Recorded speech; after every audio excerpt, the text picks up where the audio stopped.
Sup, multiplier here again, recording another tutorial for you, the internet. And today, it's just another way to make a cool noise and massive.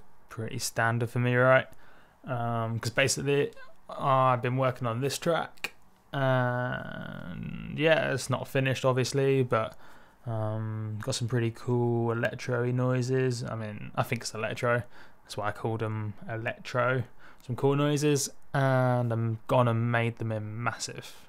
And I was like, yeah, I'll show you how I did it, because I made like most of the noise for the whole bit in one preset instead of like layering shit up, because that takes effort. So I thought, why not just make it in one preset, and then most of it's done.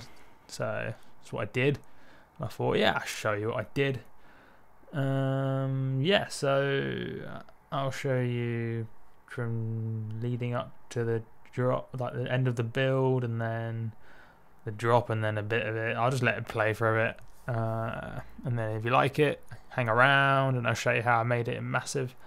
If you don't like it, just stop listening. Yeah, and quick disclaimer: it's not finished, obviously, but there's definitely quite a few elements still in, so yeah.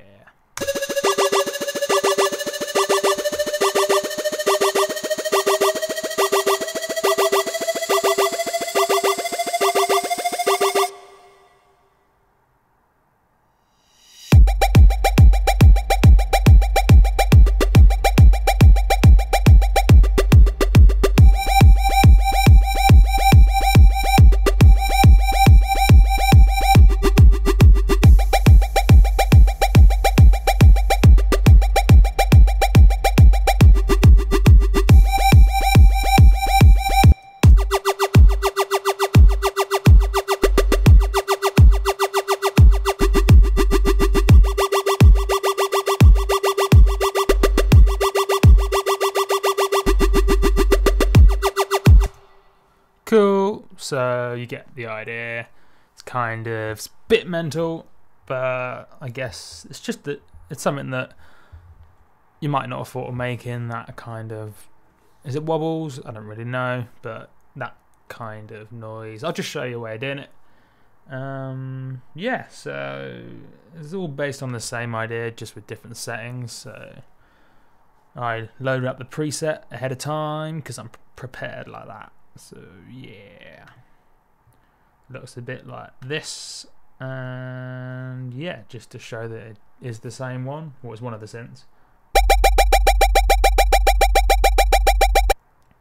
Now, if you're listening through laptop speakers, or you're not listening very loudly, you probably won't hear the bass, but there is some bass in there. Basically, it's a little bit subtle. It's not like proper electro where like the bass is the main feature.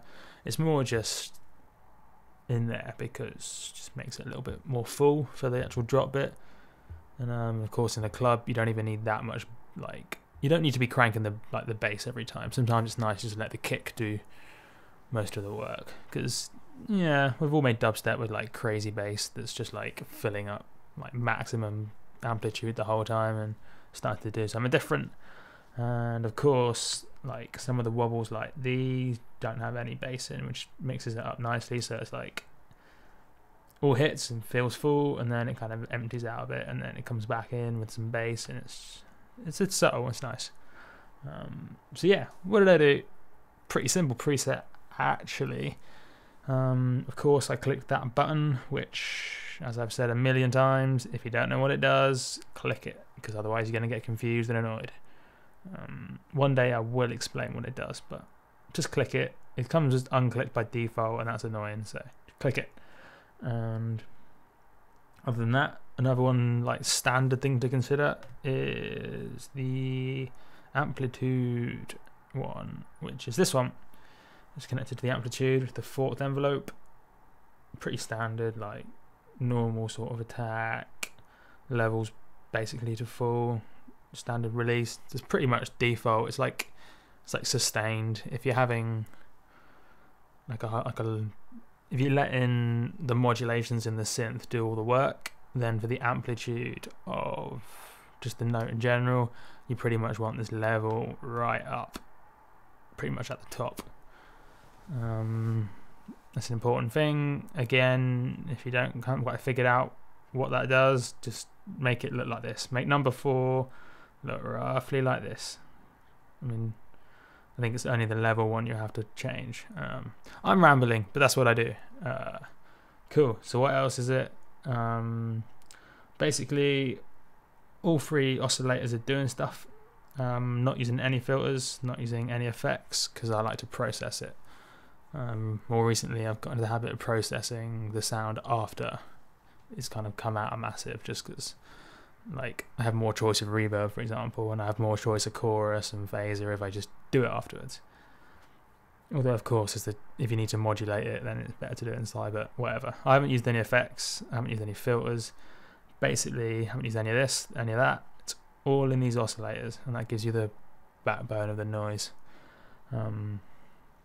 So yeah, it's probably worth pointing out, I'm using G4, I think, or G3, I can't remember which, but if it's sounding like your sub bass is not quite working or it's not in the right frequency, go an octave up or down, or change this -48 to -36, because this oscillator 1 is providing all the bass. I mean, you want that sub bass to be in something from like 45 Hertz to maybe 80, around that. If it's out of that range, it might work, but it won't really work effectively as sub bass. So either change where you're on the keyboard or change this down so that it works as sub bass, this oscillator. And you can always just get your bass right before you play with these oscillators if you can't hear it very well. Cool. So that's your sub bass sorted, and then you got these 2 basically providing all the mid and top end, whatever. And it's pretty simple, really. I've got LFO number 5 connected to the pitch, -12, -12. Again, like you can have it +12 and it will just go the other way, but the important bit is you have LFO 5 linked up with something, probably something quite simple if it's the pitch, but again, just pick any one of these, almost try them at random and see what sounds cool. And then sometimes maybe leave one of them unmodulated, and that's basically how I came up with all the different sounds. I just tried different combinations, but basic concept: 5 modulating the pitch, and then you can always pitch these 2 an octave apart. That's probably a good idea. In this case, it's 12 apart, and then of course detune it slightly. That's another important tip. If you're new to this, if you want to make sounds and you're finding they're not that interesting, detune stuff. That's like synthesis 101. You need to detune stuff. I'm not going to explain why. It's all about like dissonance and stuff, but you need to detune. It makes everything. It also makes the effects and processing you do afterwards just come alive. For example, distortion. Distortion doesn't work very well if you're not detuning beforehand. Cool. So what else? I've kind of tweaked the wavetable position from there to there just a little bit. It's like detuning, the same concept, except you're like detuning the wavetable position a bit, just giving it a little bit of subtle character, thickening it out a bit. And in this case, it's like square waves pretty much, because it's square to saw, square that side, saw that side.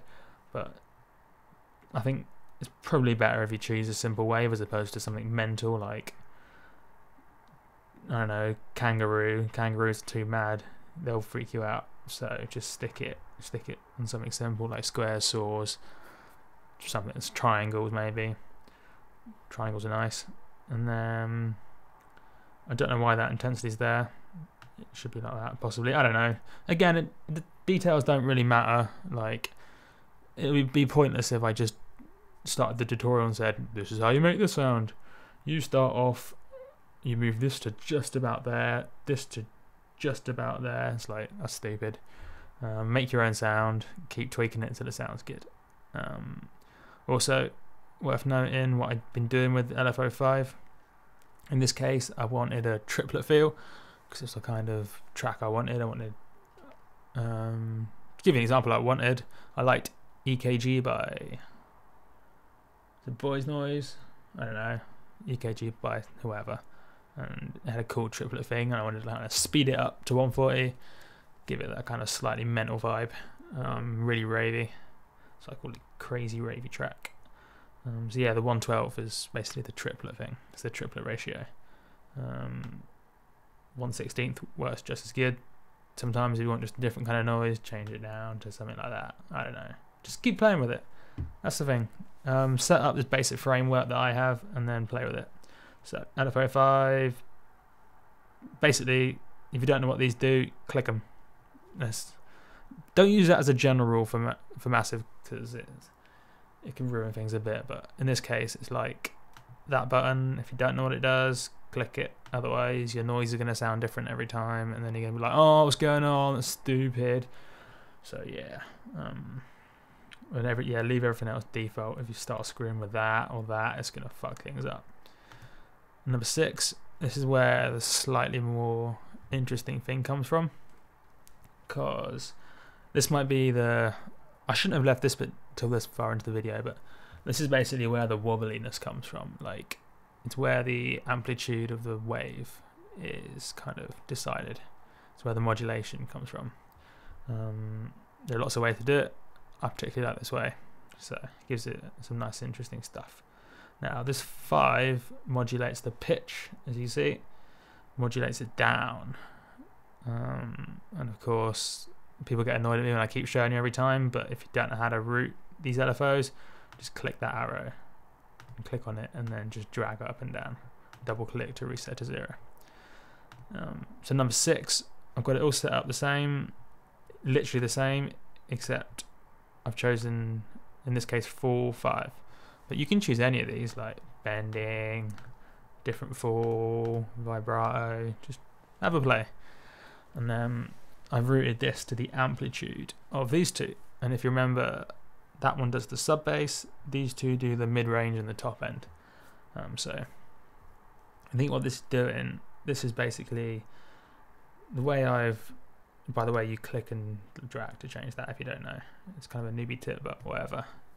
What this is basically doing is, because I've mapped it from there all the way around to exactly there, the shape of this is the shape that the wave will look every third. So it's basically doing this 3 times every beat, because it's all in a triplet time, if that makes sense. That's what the 1/12 is. So that's why you get this cool, it's like, in this case, slightly pluckiness, but if I'd chosen, say, that one, it's too plucky, or if I'd done,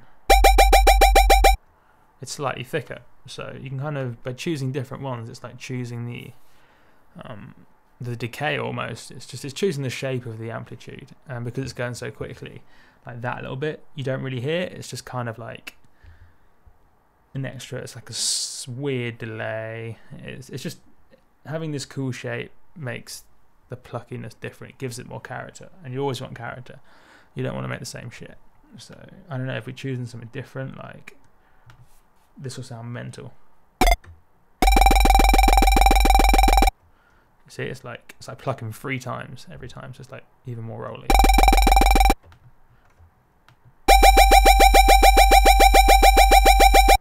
See, that one sounds thicker, because basically what we've done, we've drawn the shape of the amplitude, so the amplitude is always there the whole time, although it's still plucky. There's stuff there the whole time, so it's thicker. Anyway, that's basically all I did.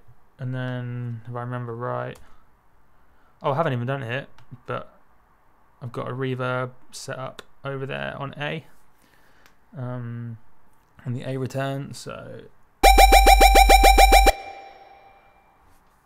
I chose a nice reverb, so now it's got a cool reverb to it, and that's all the processing I did. I might do a bit more processing, but to be honest, that's mostly there. You got the low end, you got 2 different octaves working, because of their 12 semitones is an octave apart, remember? So it's thick enough. And then the reverb kind of fills out the space. I mean, yeah, it's sorted. Not that much to it. Like, I could have made a similar sound by layering it up. Like, I could have done one oscillator here, recorded it, or like layered it up and then chosen a different octave. But like, I personally find if you can do as much as you can in one synth, then it just fits together better. Now, I don't know why. I don't care if you believe me or not, but maybe that's just the way I like working. It seems to fit together nicer, and it's less confusing. You don't have to worry about notes lining up and phasing and weird shit like that. So it's just simpler if you can. It's what I do, and I don't know how many other people are doing it the same way, is using one of these oscillators for sub bass, and then it all stays in line with everything else. So yeah, cool.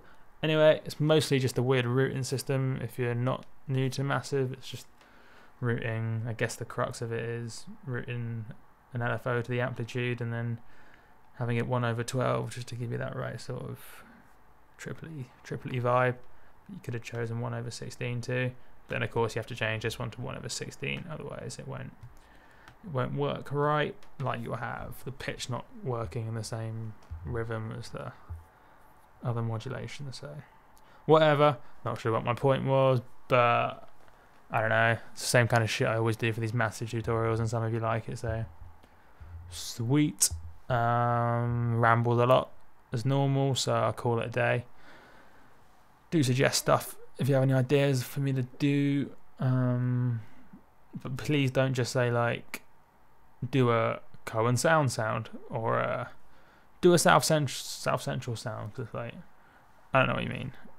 And to be honest, even if you give me really specific sounds, I'm not that good at recreating them. So it has to be, you're gonna give me advice of stuff to do, even make it really general, like how to make a